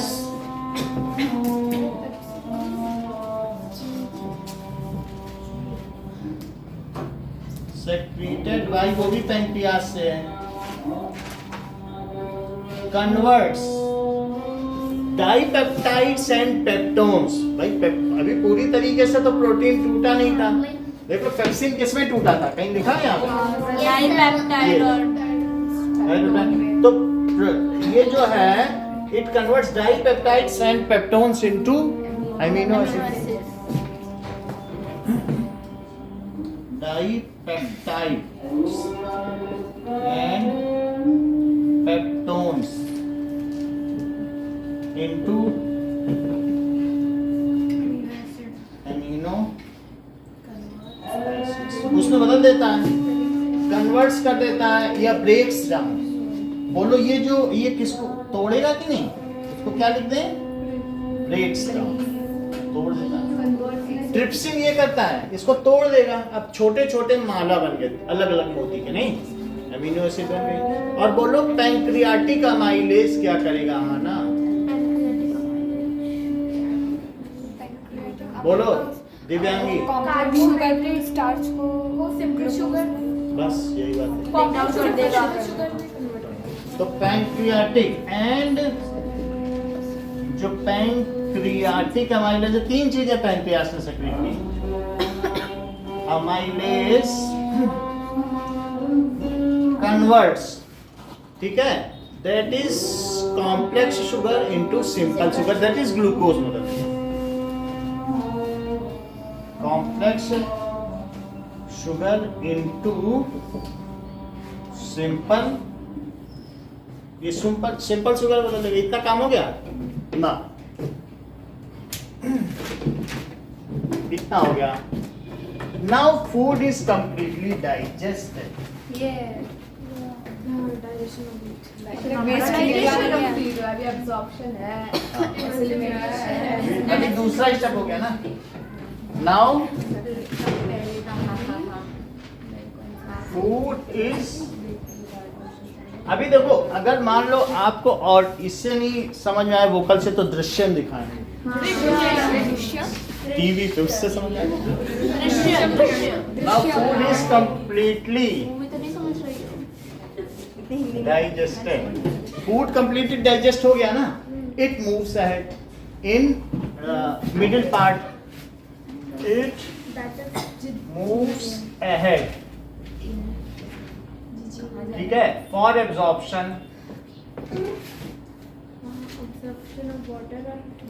अभी एब्जॉर्प्शन पे चला, अभी तीसरा बिंदु आ गया, दैट इज एब्जॉर्प्शन। 5 स्टेप है ना न्यूट्रिशन के। नाउ दैट इज जो स्मॉल इंटेस्टाइन है, it contains various finger like structure, विलियन, जिनको की विली कहते हैं। तो अब इससे क्या लार्ज सरफेस एरिया हो जाएगा। अभी आप देखेंगे कि कितना सुंदर लगता है, जब वीडियो देखेंगे तो ऐसे लहराते हैं विलीज। सर वो जो स्पाइनल मसल थी ना, हाँ? उसमें से फूड Sphincter muscle। उसमें से फूड धीरे धीरे आ रहा था। यहाँ पे जो प्रोसेस चल रहा है ना, मतलब ट्रिप्सिन वगैरह, ये भी उतने पार्ट पे धीरे थोड़े थोड़े ही रिलीज हो रहा है, फिर थोड़ा खाना अच्छा, डाला, फिर फिर थोड़ा थोड़ा डाला, आगे बढ़ता तो है। ग्रीन कलर्ड एल्कलाइन जूस वही बाइल जूस है। हाँ ये देखो ना, हम भी देख देख के ही बढ़ाने, देखो इसी में दिखा दे। आगे देखो, यहाँ तक समझ आ गया ना एब्जॉर्प्शन में। तो intestine, small intestine contains many tiny finger like projections called villi. So small intestine has many finger like tiny projections. बहुत छोटे छोटे होते हैं ये tiny projections, ठीक है, called microvilli। इतने छोटे छोटे होते हैं कि माइक्रोविली होते हैं। अच्छा, इसके दूसरे एंड पे ब्लड इंतजार कर रहा है, कह रहा है खाना पच के आए तो मैं ले जाऊं। ये देखो, ये ब्लड की लाइनिंग है, इसके अंदर अंदर जा रही है कि ये आके ऐसे जा रही कि जाए, खाना आ जाए तो फिर। अब ये जैसे यहाँ तक आ गया, ये ऊपर से भी आ रहा है खाना, तो जैसे आ गया डाइजेस्ट होके, तो ये ब्लड में दे दिया जाएगा। ब्लड कहेगा लाओ ग्लिसरॉल, लाओ फैटी एसिड, एमिनो एसिड, ये सब ले लेगा। और ग्लूकोज दो, देखो कार्बोहाइड्रेट टूटा ग्लूकोज में, प्रोटीन टूटा एमिनो एसिड में, और फैट किस में टूटा, ग्लिसरॉल, वो सब ले जाएगा। और कहेगा विटामिन और मिनरल भी तो दो, विटामिन और मिनरल। फिर ग्लूकोज टूटेगा माइटोकॉन्ड्रिया में। अभी यहाँ कुछ एटीपी नहीं है। अब देखो, यहाँ तक बात समझ आ गई। Called microvilli in inner part of it and at outer part that is blood capillaries are present. बाहर क्या रहेंगी बताओ, in inner part which increases the surface area for absorption, ठीक है, which provides large surface area for, नहीं तो खाना सटक ना जाए एनस में, वहां पर ऐसे रुको अभी पहले एब्जॉर्ब होने दो, तो इतना सरफेस एरिया होगा तो जल्दी जल्दी हो जाएगा। विच सर वो इट मूव्स अहेड है ना, इतना बड़ा प्रोसेस है ये।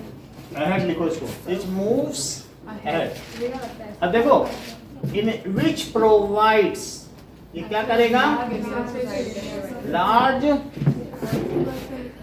सरफेस एरिया, ठीक है, for complete absorption on other side of microvilli। क्या होगा बताओ, outer side of microvilli blood capillaries are present, blood capillaries are present which, वो क्या करेंगी, which absorb the digested food, light, जो क्या क्या चीजें एब्जॉर्ब करने वाली हैं। हाँ यही सब लिख लें जो जो हुआ।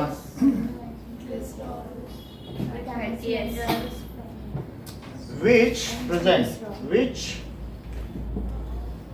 absorbs the digested food, for example amino acid, जो कि प्रोटीन से टूट के बना है, एमिनो एसिड, ग्लूकोज जो कि कार्बोहाइड्रेट से टूट के बना है,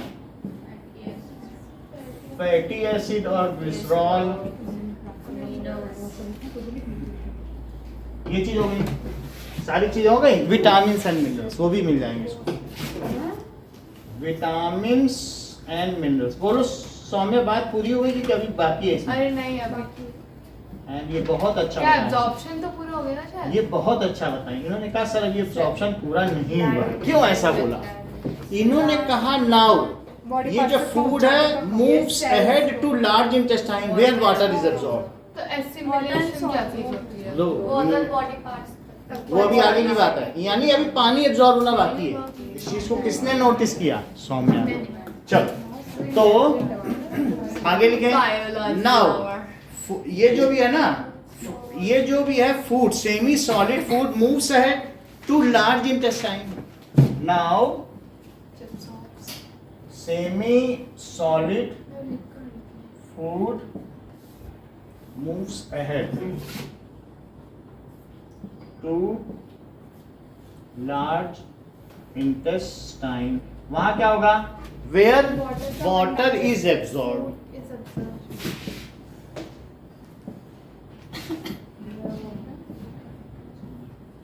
अच्छा, ये प्रोसेस ऑस्मोसिस का ही है, पानी से ये चला जाता है, ठीक है. Water is absorb. तो नाउ ये जो भी है यहाँ सेमी सॉलिड मत देखो. नाउ ये जो है पार्स जो फूड मूव्स है, फूड मूव्स हो गया, डाइजेस्टेड फूड है ना, एब्जॉर्प्शन पढ़ रहे हो कि नहीं? तो डाइजेस्टेड फूड मूव है और क्या होगा?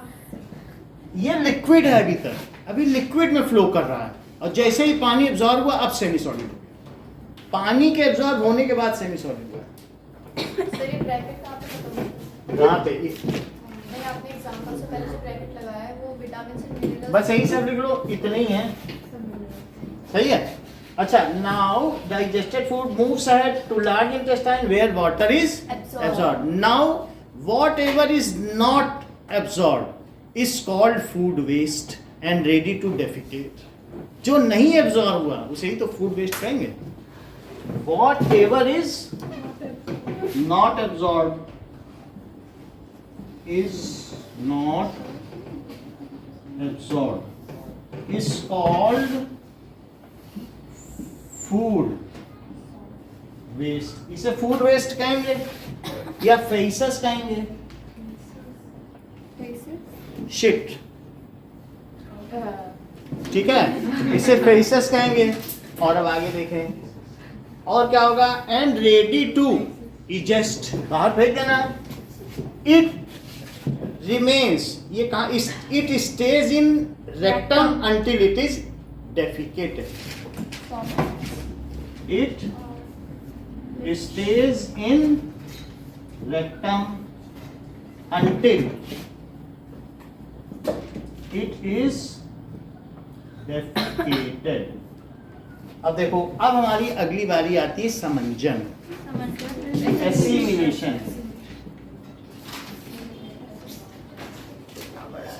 अब देखो, now blood capillaries transport the digested food. Digest कर लिया ना उन्होंने, वो कहाँ पे ले जाती हैं? Up to the cellular site. Blood capillaries transport the digested food कहाँ पे ले जाएंगे? Up to cellular site. Cell absorbs it, cell absorb कर लेती है and now it becomes part and parcel of body. अब ये बॉडी का अभिन्न अंग बन जाता है. Cell absorbs this nutrient. ये एक अलग तरीके का है. एब्जॉर्ब ना लिखो तो आप एक्सेप्ट लिखो, ले लेते, नहीं तो आपको लगेगा एब्जॉर्ब फिर हो रहा. सेल एक्सेप्ट्स, टेक्स इन, इनको ले लेती है, takes in these nutrients, these nutrients and now it becomes. अब ये क्या मान लिया जाएगा? सर डाइजेस्टेड फूड लिखना सही है? हाँ, डाइजेस्टेड हो गया तो डाइजेस्टेड फूड है. न्यूट्रिएंट्स लिखे कि डाइजेस्ट? न्यूट्रिएंट्स अब जैसे प्रोटीन होता है और उसके बाद अब अमीनो एसिड हो गया, क्या उन्हें न्यूट्रिएंट्स कहना चाहिए? प्रोटीन, कार्बोहाइड्रेट तो न्यूट्रिएंट्स हैं, न्यूट्रिएंट्स तो 4 ही हैं. अब वो डाइजेस्ट हो गए तो डाइजेस्टेड फूड कहना ज़्यादा ठीक रहेगा. तो now it becomes part and parcel of body. It is assimilation. अब ये बॉडी का हिस्सा बन गया है. अच्छा, now defecation is regulated by sphincter muscle present in anus. Sir एक मिनट, नीचे का देखो. नीचे कर दे. चलो, सर ऐसे क्यों कहते हैं खाना खाने के बाद पानी नहीं पीना चाहिए? वो तो ऐसे क्या है. पता, ये सब घर वालों के कानून है. मत पियो. अब अगला पार्ट है digestion. तुम बल्कि पहले ही पी लो अगर ऐसा बोलो।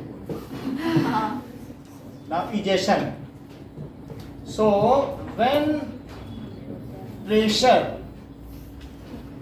इज क्रिएटेड, मान लो pressure is exerted on wall of rectum, a signal goes to mind, and फिर वो माइंड सिग्नल भेजेगा to motor neurons to open sphincter muscle.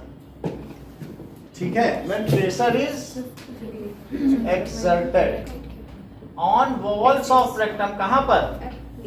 Walls of rectum की वॉल पे प्रेशर रहेगा, रेक्टम, एनएस तो सिर्फ ओपनिंग है, rectum, then such signal is send to brain. ये कहां भेजा जाएगा? ब्रेन में सिग्नल जाएगा, ब्रेन गिव्स कमांड। सर वो एलिमिनेशन में लास्ट टाइम क्या है? पार्ट एंड पार्सल, ये बॉडी का अभिनय, ये एक मुहावरा है, phrasal verb. Part and parcel का मतलब ये अब मेरा हो गया। Brain gives command to open sphincter muscle.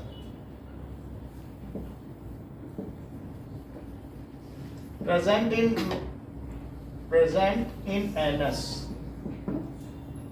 कहने का मतलब है यहाँ एक लाइन और आ सकती है कि the defecation is regulated by sphincter and ये that is waste is defecated and waste is डेफिकेटेड।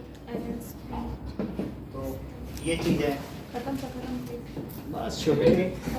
अब प्लांट खुद पढ़ लेना। सर ऐसे ही बता हैं? ऐसे ही बता प्लांट प्लांट को क्या है? प्लांट कहाँ है?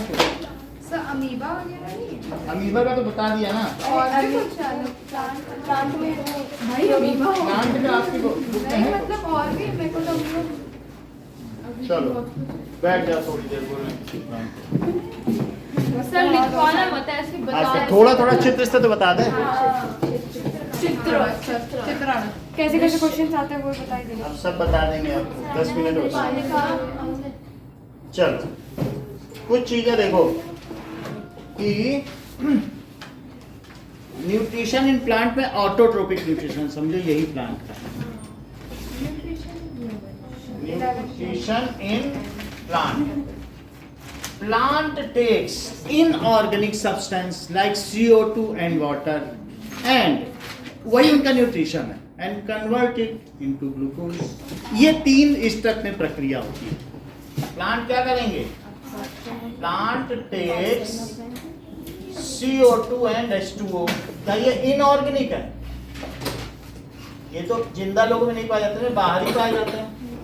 ऑर्गेनिज्म है तो जो ऑर्गेनिज्म में बने वो ऑर्गेनिक है फूड, और जो बाहरी मिल जाए पड़े हुए तो पानी भी मिल जाएगा, उसके लिए जिंदा रहने की कोई जरूरत नहीं ना।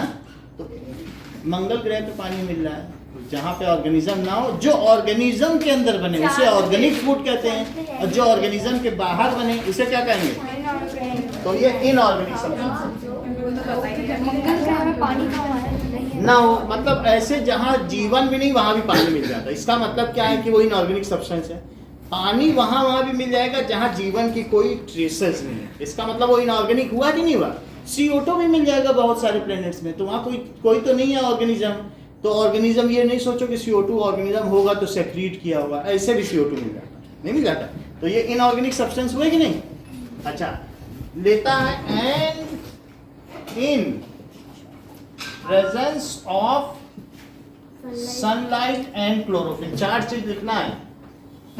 Chlorophyll, it prepares its food that is glucose. Glucose बना देगा। अब ग्लूकोज का बनना है, this process takes place in 3 step. ये बहुत महत्वपूर्ण question. This process takes place in 3 steps.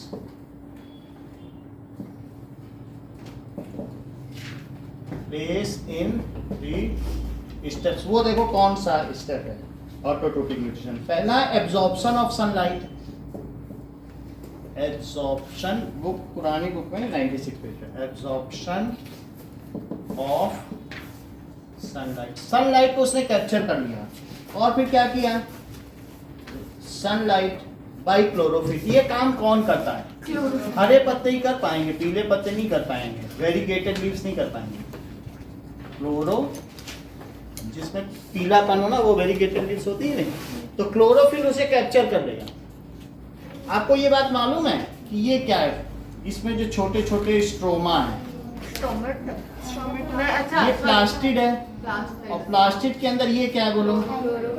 तो जो हरे हैं, प्लास्टिड में भी जो हरे हैं उनको कहेंगे क्लोरोप्लास्ट, और क्लोरोप्लास्ट में क्लोरोफिल बना हुआ है। मैग्नीशियम को क्लोरोफिल। अब देखो ये क्या है, दैट इज क्लोरोप्लास्ट, और इसमें ये क्या है?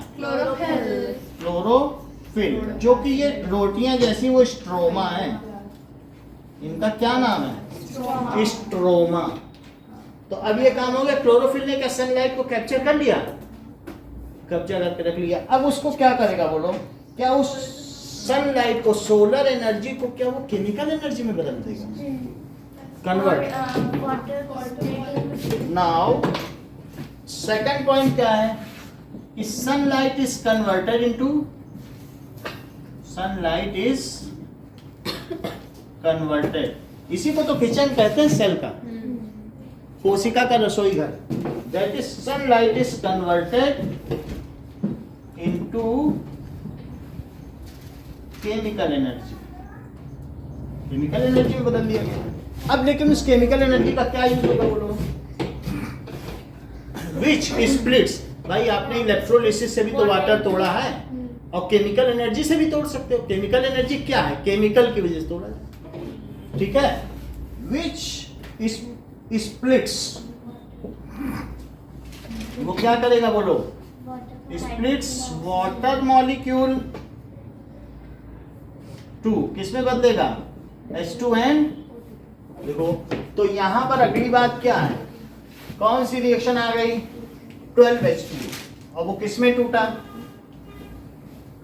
देख लो 12H2 किसमें टूट जाएंगे बोलो? 12H2 और कितने O2 हुए? क्या 6 O2? और इसमें कौन सी एनर्जी का यूज हुआ?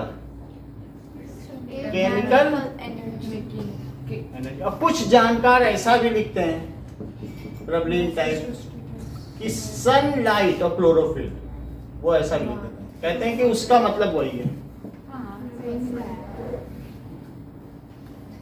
तो 12H2 प्लस 6O2, बोलो समझ आई?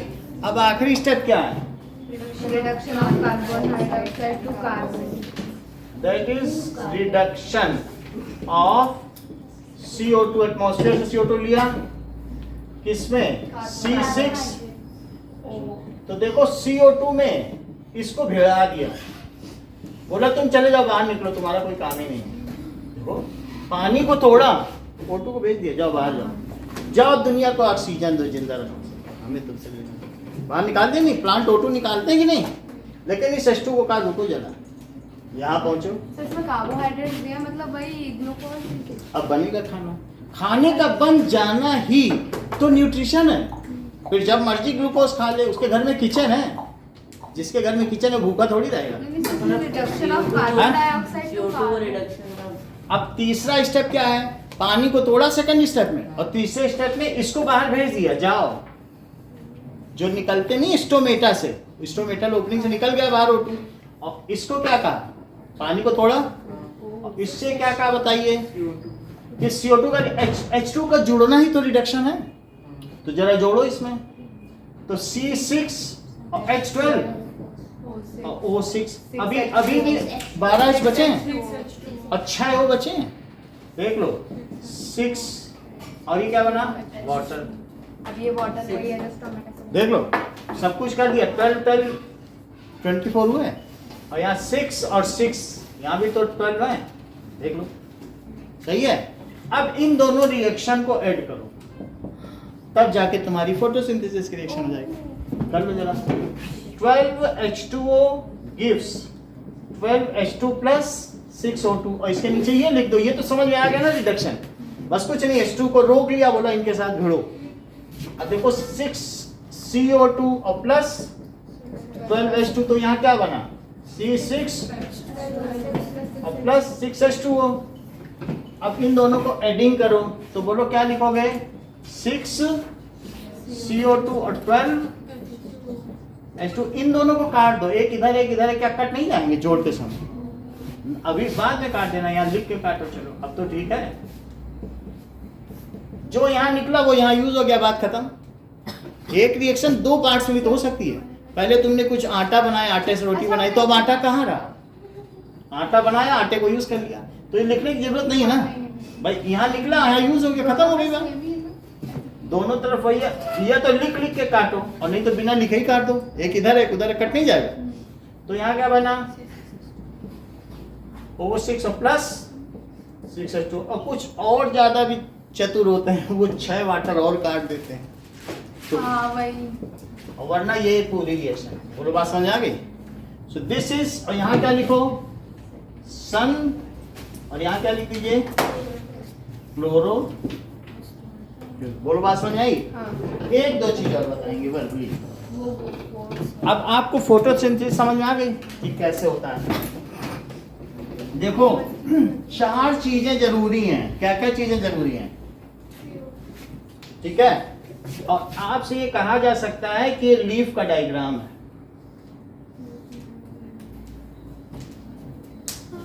तो लीफ में क्या होता है? लीफ को कट कर दो बीच से। तो लीफ को कट करने के बाद इसमें सबसे ऊपर, जो सबसे ऊपर जानते हो क्या है लीफ में? इसमें बहुत सारे स्टोमेटा है। एपिडर्मिस है ये। एपिडर्मिस समझ रहे हो ना कि मोनोलेयर, बिल्कुल जैसे टाइल या मोज़ेक नहीं होती, कहीं कोई लीकेज नहीं है पानी का, ये। और इसमें सब में क्या बना हुआ है? स्टोमेटा है, गार्ड सेल है, सब में ऐसा बना हुआ है। तो कुछ ओपन होते हैं और कुछ क्लोज। जब तुम पानी पौधों में डाल देते हो तो टाइट हो जाते हैं, और जब पानी साथ उड़ गया लूज, कहेंगे लूज हो गया, अब तो कुछ पानी इसमें निकल पाएगा। टाइट है तो ट्रांसपीरेशन होगा। बात समझ आ गई? तो ओपन स्टोमेटा होता है भाई, छोले को पानी में डाल दो तो फूल जाएगा कि नहीं? टर्जर, टाइट। और ऐसे रख दो फूल शाम को ड्रूम हो जाएंगे और फिर ड्रूप हो जाएंगे, और दिन में ब्लूम। पानी डालने से खिल जाती है कोई चीज़ की नहीं, टाइट हो जाती है ऑस्मोसिस के थ्रू। तो ऐसे स्टोमेटा में जब पानी रहेगा तो इनका काम है खुल जाओ और पानी को बाहर निकालो। पानी बाहर निकलेगा, वाटर निकलेगा, इसका मतलब है कि फोटोसिंथेसिस चालू है। वाटर निकलेगा नहीं तो फोटोसिंथेसिस भी नहीं होगी। कहेगा 12 पानी दो तो 6 निकालूंगा, 6 का खाना बनाऊंगा। वाटर कर लिए, 6 को इसने क्या किया? बाहर निकाल दिया, 6 का खाना। अब ये देखिए, आपको इसमें ये बताना है कि जो ट्रांसवर्स सेक्शन ऑफ लीफ है, इसमें मीजोफिल, एपिडर्मिस, सब चीज लिखना है, और उसके ऊपर वैक्सीक्यूटिकल। जरा इसका फिगर बनाओ। मीजोफिल क्या? अभी देखो आपके बुक में बनाओ। तो सबसे पहली चीज है वैक्सीक्यूटिकल। पत्ती अगर दिन भर 6 दिन तक भी पानी में पड़ी रहे, सड़ती नहीं है, इसके ऊपर वैक्स। तो ये देखो, तो इसको क्या कहेंगे? वैक्सीक्यूटिकल। और उसके नीचे बोलो क्या है? ये वही एपिडर्मिस है। ये जो ये एपिडर्मिस है, क्या ये खत्म हो रही है? यही सब एपिडर्मिस है कि नहीं? ये वाले तो अभी पता चल जाएगा। ये जैसे ये है तो सबसे ऊपर क्या है पत्ती के? एक यहाँ पर आप बना लीजिए वैक्सीक्यूटिकल है, उसके नीचे एपिडर्मिस है। एपिडर्मिस क्या होती है कि एपिडर्मिस का मतलब है ये लेयर है। ये देखो, ये पत्ती का सबसे ऊपरी सिरा है और ये ऐसे। तो ये जरा देखो, सबसे ऊपर का टॉप दिखा रहा हूं लीफ का। तो ये किस तरीके से है? ऐसे इस तरीके से बहुत सारे बने हैं एपिडर्मिस। दीज आर, ये क्या बहुत सारी सेल्स हैं जो अगल बगल हैं, और ये एक दूसरे के कांटेक्ट में, और इनमें बोलो क्या है? गार्ड सेल्स हैं। ऐसे बहुत सारे सेल्स हैं। तो एपिडर्मिस क्या है? क्या ये मतलब एक 5 तरीके की एपिथेलियल टिश्यू होती हैं, उसमें स्ट्रेटिफाइड एपिथेलियल टिश्यू पड़ी है। एक होता है कि वो मल्टी स्ट्रिएटेड होती है, सिर्फ एक लेयर की स्ट्रिएटेड। तो ये मोनो स्ट्रिएटेड एपिथेलियल टिश्यू। बोलो बात समझ आ गई? तो एक लेयर है और लाइव है। कैसी है? और वो सब एक दूसरे के कांटेक्ट में। ये बहुत सारी सेल है, और हर सेल में क्या है बोलो? स्टोमेटा। सब में एक न्यूक्लियस भी है, हर एक में एक न्यूक्लियस है। और ये सारे, समझ में आ गई बात? अब यहाँ नीचे देखोगे तो क्या ये एपिडर्मिस यहाँ नहीं दिखेगी? यहाँ भी तो दिखेगी। तो जब हम लीफ का स्ट्रक्चर यहाँ काट के बनाएंगे तो क्या एपिडर्मिस ना बनाए? इसी को कट किया तो यहाँ दिख रही कि नहीं? और कुछ स्टेमेटा भी कहो यहाँ दिख जाए तो आपकी बुक में क्या वो स्टेमेटा यहाँ दिखाए गए हैं? एक आध दिख भी जाएंगे ना। तो ये देखो, तो यहाँ पर सबसे नीचे देखो गार्ड सेल दिखा सौम्या? अभी दिखा रहा हूं, ये देखो, ये यहाँ पे ये गार्ड सेल, पूरा स्टोमेटा यहाँ थोड़ी दिखेगा। स्टोमेटा तो ऊपर है ना, लेकिन तुम्हें थोड़ा सा तो ओपनिंग दिख जाएगी क्योंकि स्टोमेटा तो यहाँ है ना, तो यहाँ पे थोड़ा कटिंग दिखेगी। ये गार्ड सेल, यानी अगर मान लो यार नीचे की तरफ स्टोमेटा है ना, तो ओपनिंग है यहीं से, तो गैसेस एक्सचेंज होगा। तो ये गार्ड सेल हुआ। और फिर ये क्या है बताओ? ये एपिडर्मिस का हिस्सा है, जो ये सब नहीं दिख रहा, बोलो। तो एपिडर्मिस और ये स्टोमेटा किससे सराउंडेड है? स्टोमेटा वास्तव में कुछ नहीं है, स्टोमेटा एक ओपनिंग है। जैसे कोई पूछे प्यूपिल किसका बना है, बोलो किसी का नहीं बना है, जो बीच का छेद है वो प्यूपिल है, हाथ में एक ओपनिंग है ना। ऐसे स्टोमेटा कुछ नहीं है, वो खाली जगह है, वॉइड है। लेकिन स्टोमेटा कौन बना रहा है? तो गार्ड सेल तो वास्तव में कोई चीज है जिसमें खुद क्लोरोफिल भरा है। तो ये सब गार्ड सेल हो गए। और बीच में बहुत पैडी स्ट्रक्चर, ये मीजोफिल है। ये क्या चीज है? मीजोफिल का मतलब है वेयर लूजली पैड। लीफ को ऐसे ऐसे हिलाओगे तो उसकी लेयर जो है पैडी लीफ में हिलती है कि नहीं? तो लूजली पैड, ऊपर और नीचे टाइटली पैड है एपिडर्मिस। लेकिन बीच का जो हिस्सा है लीफ का वो लूजली पैड। क्यों लूजली पैड है? नहीं तो हवा आएगी जाएगी कैसे? उसी से तो सारा गैसेस एक्सचेंज होना है। तो हवा के आने जाने के लिए बीच में टेढ़ी मेढ़ी पत्तियां होनी चाहिए नहीं। लेकिन फिर ये क्या है जो तुम्हारे इसमें ये छोटे छोटे ये वास्तव में ये सभी प्लास्टिड्स ही हैं जो यहाँ पर भी, ठीक है। वैसे ये सेल है और सेल के अंदर प्लास्टिड्स और प्लास्टिड्स के अंदर क्लोरोफिल। बात समझ में आ गई? तो आपको इसका स्ट्रक्चर समझ में आ गया। आप कैसे पता करोगे कि क्लोरोफिल जरूरी है इसके लिए? सनलाइट को क्लोरोफिल देखो दो पत्तियां बनी है बुक में, पेज निकालो, ध्यान से 2 मिनट सुनो कि कैसे क्लोरोफिल जरूरी है। सबसे पहले एक वाटर लो, और वाटर में क्या ले लो? अल्कोहल। क्या ले लीजिए? अल्कोहल। और इसको गर्म करो, ये वाटर है। तो क्या अल्कोहल भी गर्म हो जाएगा? ऐसे अल्कोहल को सीधा नहीं जलना, आग लग जाएगी। सिर्फ वार्म करो, क्योंकि उसका 78 डिग्री सेल्सियस बॉइलिंग पॉइंट होता है। वो एक फ्यूल है। शराब में तो आग बहुत जल्दी लगती है ना, तो इस तरीके से दिल पिक्चर नहीं देखी। वो शराब की बोतल तोड़ के उसमें आग लगाते हैं, फिर दोनों लोग उसके चारों तरफ फेरे लेते हैं। माधुरी दीक्षित और आमिर खान। तो वहां से हम लोगों ने साइंस सीखी। आप देखो, ये देखो मूवीज में तो साइंस होती है। अभी देखो अल्कोहल है, इसमें पत्ती डाल दोगे तो क्या होगा बोलो? वेरीगेटेड लीवली है, उसमें थोड़ा येलो पार्ट है, थोड़ा कौन सा पार्ट था? ग्रीन। तो अब उसमें निशान बना लो, जो ग्रीन पार्ट है उसमें एक मार्कर से क्या बना लो, और पत्ती को जब इसमें हिलाओ तो क्या उसका वैक्सी क्यूटिकल सब गिर गया, सब कुछ ग्रीन कलर भी निकल गया, अब वो व्हाइट पत्ती हो गई। अच्छा, सबसे पहले तुम्हें क्या करना है, ऐसे प्लांट जिसमें वेरीगेटेड लीव वो 3 दिन के लिए रख दो। कहाँ रख दो? डार्क में। तो जो सारा इसका स्टोर्ड फूड है, अभी इमरजेंसी में आ गया प्लांट कहेगा जल्दी जल्दी स्टार्च लाओ, खत्म कर दें, तो स्टार्च सब खत्म हो गया। क्या जो पीला हिस्सा है उसका भी स्टार्च खत्म हो गया? फिर से इसको धूप पे रखो तो पीला वाला फिर से स्टार्च नहीं बना पाएगा, लेकिन जो ग्रीन है क्या वो बना लेगा?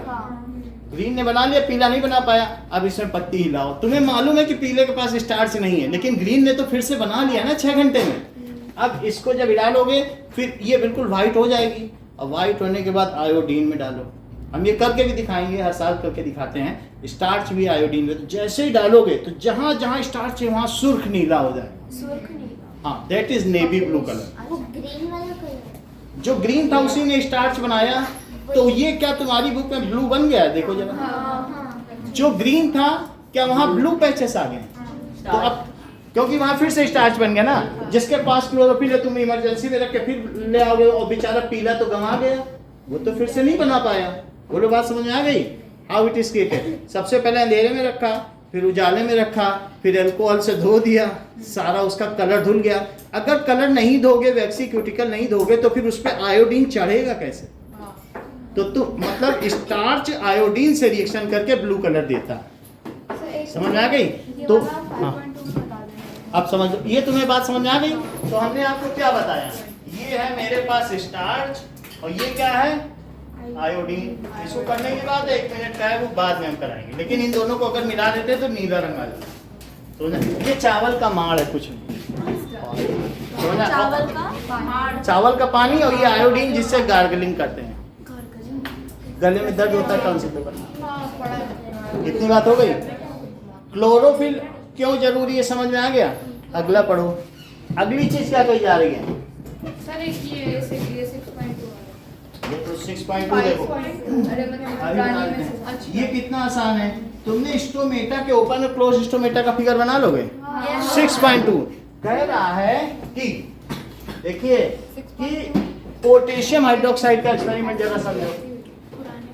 मान लो तुमने एक ऐसे बेल जार में रखा, ये बेल की तरह ही तो जार है, और इसके अंदर एक प्लांट रख दिया। अब बोलो यहाँ पर एक में, और इसमें सील कर दो वैक्स से कि बाहर से CO2 ना ले सके, और एक कटोरी में, ये क्रूसिबल में या चाइना डिश में, दैट इज KOH रख दो। अच्छा, जिसमें KOH रखोगे और ये फूल होगा इसमें, तो अब ये देखो KOH किससे रिएक्शन करेगा? CO2 से। तो क्या ये K2CO3 बना देगा? देख लो, यहाँ 2 ले लो, तो K2 और CO3 प्लस वाटर बना देगा कि नहीं? क्या इसने यहाँ की सारी CO2 ले ली? अब अगर इसने CO2 ले ली और दूसरे में नहीं ली, इसमें जो पत्तियां बढ़ते बढ़ते 3 हो गई और इस बेचारे के पास 2 की 2 ही रही। जब CO2 ही नहीं है तो बेचारा खाना कैसे बनाए? देख लो, CO2 जरूरी है। यहाँ देखो, और तुमने तो सारी CO2 के KOH डाल के उड़वा दी, सब उसने ले ली। So it shows that the bell jar which contains potassium hydroxide salt has no CO2, no more CO2, so no more photosynthesis will take place. अब 2 गमले लो, एक में पानी डालो, एक में न डालो, बेचारा बिना पानी वाला बढ़ ही नहीं पाएगा। तो दिखा दो, सो वाटर इज नेसेसरी। एक को अंधेरे में रखो, एक को उजाले में, सनलाइट इज नेसेसरी।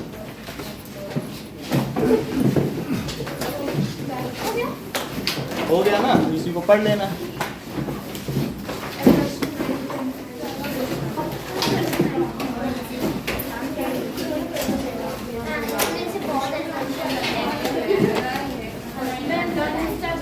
आपको ग्रुप में जोड़ देंगे, आप अपना फ़ोन नंबर, क्या नाम है बेटा आपका? सुप्रिया। इसमें फ़ोन नंबर लिख दो।